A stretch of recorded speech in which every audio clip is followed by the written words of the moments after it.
"I'm so glad to see you," Norm said, wiping tears from his wrinkled cheeks. "And Pansy," he picked the wriggling dog up and hugged her. "We let her go last night, figuring she'd follow you kids. We wanted her to be safe even if we didn't make it." "Where's Josie?" Phoebe asked. "She's gone," Norm said, his voice breaking. "When we heard that second big wave coming, I climbed up a tree and pulled Josie up after me, and when the wave hit us, I was able to hang on for a second, but Josie couldn't. The force of the water was too much for her, and she lost her grip and was swept away." Norm stroked the dog, unable to talk for a moment.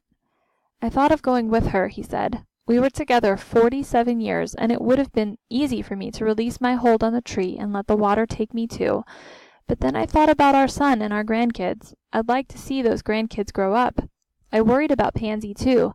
She needs me to look after her." "I'm sorry about Josie," I said. "I liked her a lot." "I loved her," Phoebe said. "I have her handkerchief. Pansy found it this morning." Phoebe held the handkerchief toward Norm. "You keep that, honey," Norm said. "Think of my Josie whenever you use it." "Thank you." Phoebe folded the handkerchief carefully and tucked it in her pocket.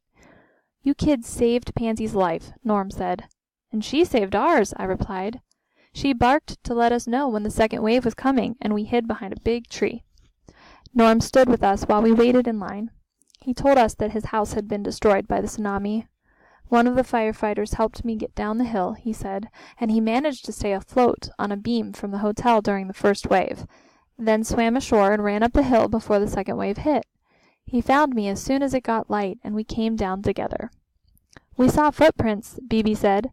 "We knew someone else had been in the woods." The line moved slowly. We had not yet reached the entrance to the tent when a man with a megaphone came out and shouted an announcement.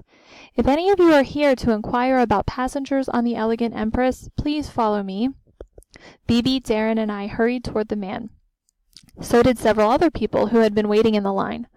When we were all grouped around the man with the megaphone, he said, "I have good news for you. The Elegant Empress was far enough away from the shore that it was able to ride the tsunami waves without capsizing.